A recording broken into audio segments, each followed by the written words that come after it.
آپ نے سنا ہے بشر حافی کے متعلق بغداد میں شراب کا کام کرتے تھے، شراب کا کاروبار تھا۔ ایک بار انہوں نے ایک تحریر جس میں بسم اللہ لکھی ہوئی تھی، وہ زمین پر کیچڑ میں گری ہوئی تحریر کو اٹھا کر چوم لیا اور گھر پہ لا کر اوپر رکھ دیا۔ اللہ کو یہ ادا پسند آئی، اور اس کے بعد اس زمانے میں موجود ایک بزرگ کے خواب میں میرے آقا صلی اللہ علیہ وسلم تشریف لائے اور کہا جاؤ بشر کو اللہ کا سلام پہنچاؤ، جبکہ وہ شراب کا اڈا چلاتے تھے۔ تو اس بزرگ نے یہ سوچا کہ میرا یہ وہم ہوگا، 3 دن مسلسل خواب دیکھا، اس کے بعد آ کر کے بشر سے کہا اے بشر مجھے نہیں معلوم، لیکن مسلسل 3 راتوں سے میں خواب میں رسول اللہ کو دیکھ رہا ہوں، اللہ کی طرف سے تجھے سلام پہنچانے کا حکم فرما رہے تھے۔ تو مسلمان لیکن بھٹکے ہوئے، راستہ چینج تھا۔ اسی وقت اپنے شراب خانے سے باہر نکلے، چیخ مار کر کی یوں عرض کرنے لگے مولا تو یقیناً رحیم و کریم ہے، ستار ہے، ایک بسم اللہ کے ٹکڑے کی میں نے عظمت کی اور تو رب العالمین مجھے سلام بھیجتا ہے، لیکن اتنا ہی نہیں کہ ایک سلام آیا اور پھر اس کے بعد اپنا دھندا چلتا رہا۔ بشر حافی نے عزم کر لیا تھا، ارادہ کر لیا تھا کہ پلٹ کر کے میں اپنے اڈے کو دیکھوں گا نہیں۔ وہاں سے جو نکلے ننگے پیر نکلے اور زندگی بھر ننگے پیر ہی چلتے رہے، پھر چپل پہنے ہی نہیں، کیونکہ چپل چھوڑ کر کے باہر آئے تھے اس بزرگ سے ملنے کے لیے، اسی حالت میں نکل آئے۔ تو جب کسی کا پکا ارادہ ہوتا ہے تو اب اللہ تعالیٰ نے ان کے لیے ایسے دروازے کھولے، اللہ اکبر، وہ بغداد کے قطبوں میں شمار ہوئے ہیں، قطب الاقطاب تھے، اللہ کے ولیوں میں تھے۔ اور حد تو یہ ہے کہ ایک بزرگ نے دیکھا بغداد میں ایک کتے نے راستے پر پیشاب کیا ہے، پخانہ کیا شہر کے راستے پہ۔ اس بزرگ نے فرمایا جاؤ دیکھو آج بشر حافی کا انتقال ہو گیا ہوگا۔ تو لوگ جا کر کے معلوم کیے تو صحیح میں اسی دن حضرت بشر حافی کا انتقال ہوا تھا۔ اس بزرگ سے پوچھا گیا آپ کو کیسے خبر ہوئی؟ کہا کہ جب تک بشر حافی زندہ تھے پورے بغداد کے کسی راستے پر کوئی جانور پیشاب و پخانہ نہیں کرتا تھا، اس لیے کہ وہ ننگے پیر چلا کرتے تھے۔ اللہ نے ہر راستے کو ان کے لیے پاک کر رکھا تھا۔ یہ ہے رحمت الہی، جب بدلنا چاہے بندہ مولا اس کے پیروں کو بھی چلنے کے لیے پاک راستے عطا کرتا ہے۔ میرے عزیزو، اسی لیے اعلیٰ حضرت نے ترجمہ بھی کیا اہدنا الصراط المستقیم کا، کیا اللہ تو سیدھا راستہ دکھا نہیں، چلا، کیونکہ اب میں چلنے کی کوشش کر رہا ہوں، میں آ گیا ہوں، نماز میں آیا ہوں، یہ سیدھا راستہ ہی تو ہے، لیکن اب آگے اے مولا تو چلا۔ جس کی بھی یہ دعا قبول ہوئی مولا کریم اس کو آخری سانس تک ہدایت پر رکھے گا، چلائے گا۔ لیکن میرے عزیزو بنیاد یہی ہے، قرآن کی یہ آیت ہمیں بتاتی ہے تمہاری طرف سے شروعات ہو، پھر اللہ کریم کی طرف سے رحمتیں کھل جائیں گی۔ گھر میں بیٹھ کر کے صرف لوگ جو آسان نسخے چاہتے ہیں، واٹس ایپ میں دیکھو ابھی وظیفے بھرے ہوئے ہوں گے، ہر جگہ سے انسٹا میں واٹس ایپ میں اتنے وظیفے آتے ہیں جو اللہ کے ولی بنا دیں گے 2 گھنٹے کے اندر۔ یہ پڑھنے سے وہ ہو جائے گا، وہ پڑھنے سے یہ ہو جائے گا، دوسروں کا مال کھاتے رہو اور وظیفے کرتے رہو، لوگوں کو ٹوپی ڈالتے رہو اور یہاں 100 وظیفے پڑھتے رہو، ان وظیفوں کا اثر نہیں ہوگا۔ تمہارے اندر سے تبدیلی ہو، حرام کھا کر کے تم 1000 بار بھی پڑھتے رہو تو تمہاری زبان سے کوئی جملہ آسمان تک نہیں جائے گا۔ تمہیں ان تمام چیزوں کو چھوڑ کر کے پھر دیکھو، آپ کو پتہ ہے محبوب الہی رحمۃ اللہ علیہ کے پاس ایک شخص آیا، کہا میری بیٹی کی شادی ہونی ہے، کچھ دے دیجئے۔ انہوں نے کہا جا باہر کچھ ڈھیلے پڑے ہوں تو لے آؤ۔ وہ 3 ڈھیلے لے آیا، آپ نے کچھ پڑھ کر کے دم کیا، لے جا اس کو۔ اس نے دیکھا ڈھیلے دیے، لیکن باہر آ کر دیکھا تو وہ سونے کے تھے۔ اس کو لے جا کر کے اس نے اپنی بیٹیوں کی شادی کی، کافی قیمت والے تھے اس وقت سونے کے ڈھیلے، لیکن محبوب الہی نے 3 بار قل هو اللہ احد ہی پڑھا تھا، بس صرف 3 بار قل هو اللہ احد کا سورہ پڑھ کر کے دم کر کے دے دیا تھا، لے گا جاؤ۔ اب اس نے بیٹیوں کی شادی تو کی، لیکن نسخہ تو ہاتھ میں آ گیا تھا نا، گھر میں بہت سارے ڈھیلے جمع کر لیا، بہت سارے پتھر اور اینٹ بھی لا کر کے بیٹھا اور رات میں قل هو اللہ احد پڑھنے لگ گیا۔ 3 بار تو چھوڑو 100 بار ہو گئے، آنکھ کھول کھول کر کے دیکھتا تھا، وہ ڈھیلا ڈھیلا ہی تھا، بدلتا ہی نہیں تھا۔ 1000 بار ہو گیا سورہ اخلاص، 1000 بار کے بعد بھی وہ ڈھیلے ویسے ہی رہے۔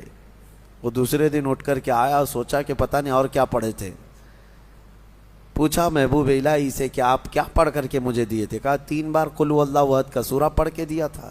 کہا میں 1000 بار پڑھا، ابھی بھی ڈھیلا ہی ہے۔ تب آپ نے فرمایا تھا تیری زبان اور ہے، میری زبان اور ہے۔ اللہ کریم اس کے ان بندوں کی ہر بات کی لاج رکھتا ہے جو اس کے لیے بدل جاتے ہیں، اس کے لیے چھوڑ دیتے ہیں ہر چیزیں۔ یقیناً آج آپ کے لیے بھی بہت ساری ہیں دعائیں، آپ کی مستجاب ہوں گی، اللہ آپ کی زبان میں اثر عطا کرے گا۔ اس کے لیے کچھ چیزیں چھوڑنے کی کوشش کرو، اس کے لیے کچھ نہیں بلکہ بہت ساری چیزیں چھوڑنا ہے۔ حرام چھوڑنا، میں آپ کو بتاؤں، یہ تو مسلمان کے لیے فرض ہے۔ بعض لوگ یہ کہتے ہیں میں شراب نہیں پیتا، پرہیزگار آدمی ہے، چوری نہیں کرتا، پرہیزگار آدمی ہے، جوا نہیں کھیلتا، پرہیزگار آدمی ہے۔ نہیں، شراب نہیں پیتا، جوا نہیں کھیلتا، چوری نہیں کرتا، پرہیزگار نہیں، مسلمان ہے بس، مسلمان ہے بس۔ شک کی چیزوں سے بھی بچتا ہے تب پرہیزگار ہے، حرام چیزوں سے بچتا ہے تو مسلمان ہے۔ مسلمان کے لیے اتنا تو کرنا ہی ہے۔ جو شک والی چیزیں ہیں ان سے بھی بچتا ہے تب وہ اتقیاء میں ہے، پرہیزگاروں میں ہے۔ بہرحال اللہ کریم ہمیں خود کو بدلنے کی توفیق عطا فرمائے۔ آج پوری امت کے لیے یہ چیز ہے، پوری امت کے لیے۔ کاش ہمارا یہ پیغام ہر نوجوان تک پہنچے جو شب قدر میں اور جمعہ کی بھیڑ میں اور نہ جانے کتنی راتوں اللہ کی بارگاہ میں دعا کرتے رہتے ہیں، اے اللہ امت پر رحم فرما دے۔ ٹھیک ہے، دعا ہونی چاہیے، لیکن کیا صرف اور صرف ہم دعا کرتے رہیں اور اپنے آپ کو کبھی نہ بدلیں؟ کبھی نہ بدلیں؟ جتنے لوگ اس بھیڑ کی دعا میں شامل ہوتے ہیں تو پھر وہ اپنے آپ کو تبدیل کیوں نہیں کرتے؟ اللہ کی بارگاہ میں مانگ کر تو جاتے ہیں بھیک، فجر میں نہ نمازوں میں ان کا کوئی شمار ہے، نہ پھر رمضان کے احترام میں ان کا کوئی حصہ ہے۔ مجھے یہ بتاؤ، شوق سے ویڈیو ادھر سے ادھر پھیلاتے رہتے ہیں، ایک ویڈیو پتہ نہیں کتنا سرکولیٹ ہوتی ہے۔ ابھی میں دیکھ رہا تھا ایک امام کو کچھ آتنکی بھگوا لوگ چاقو سے ایسے قتل کر رہے ہیں، بے دردی کے ساتھ مار رہے ہیں، خون بہہ رہا ہے، داڑھی بھی کاٹ دیا، سب کچھ کر رہے ہیں، اور یہ سارے واٹس ایپ پہ گھومتی رہتی ہے ویڈیوز۔ اس سے پہلے بھی دیکھا ہوگا آپ نے بہت سارے اس طرح سے ظلمن مارنے والی ویڈیوز، دیکھا فارورڈ کر دیا، دیکھا فارورڈ کر دیا۔ کیا اتنا احساس بھی مر گیا کہ ان تمام چیزوں کو دیکھنے کے بعد خود کو بدلنے کی کوشش کرتا؟ شاید یہ میرے شامت اعمال کی وجہ سے یہ حالات بنتے چلے گئے ہیں۔ کتے آج شیروں کی طرح کام کرنے لگ گئے، وہ ہیں کتے لیکن وہ ڈرا رہے ہیں ایسے جیسے کہ شیر ہوں، اور جو محمد عربی کے شیر تھے وہ ایسے سوئے ہوئے ہیں، ایسے سوئے ہوئے ہیں کہ وہ بدلنا نہیں چاہتے۔ اسی لیے شاعر نے بہت پہلے ایک بات کہی تھی، جگہ جگہ کے تھک چکے ہیں تمہیں یہ ہنگامے ہیں۔ یہ روز جو ہنگامے ہو رہے ہیں، یہ روز جگا رہے ہیں اور یہ ہنگامے ہی تھک چکے اب تم کو جگہ جگہ کے۔ نشاط لذت خواب گراں بدل ڈالو، غلط روی سے منازل کا بہت بڑھتا ہے، مسافروں رویش کارواں بدل ڈالو۔ تم اگر ٹیڑھا چلتے رہو گے تو منزل لمبی ہو جائے گی، تو چلنے کا طریقہ بدل ڈالو، جو سیدھا راستہ ہے اس پر آ جاؤ۔ کیا اس بات پہ حیرت نہیں ہوتی ہماری بچیوں کی عزت لوٹ لی جاتی، ہماری خانقاہیں برباد ہوئیں، مسجدوں کو توڑ کر کے مسمار کر دیا گیا، لوگ خوشی سے وائرل کر رہے ہیں۔ چند دنوں پہلے لوگ ایک ویڈیو پھیلا رہے تھے کہ ماہم درگاہ کے پیچھے ایک چلہ تھا، اس کو بلڈوزر سے تہس نہس کر دیا گیا، فلاں کی وجہ سے ہوا، فلاں کی وجہ سے ہوا۔ ارے لاکھوں مسلمان، تم ویڈیو فارورڈ کرنے کی ڈیوٹی تمہیں ملی ہوئی ہے، احساس تک نہیں ہوتا تمہارے شعار اسلام کس طرح سے ایک کے بعد دیگرے ختم کیے جا رہے ہیں۔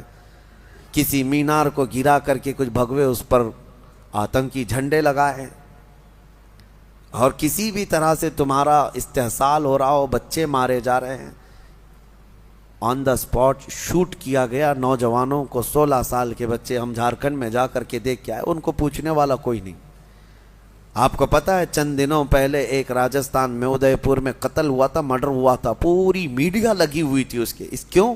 اس لیے کہ قتل کرنے والے 2 مسلمان چہرے تھے، اور ایک امام کو مسجد کے کمرے کے اندر گھس کر کے سارے مار رہے ہیں، اور چہرہ سب صاف ہے ویڈیو میں، چاقو سے اتنا حملہ کر رہے ہیں، اتنا حملہ کر رہے ہیں۔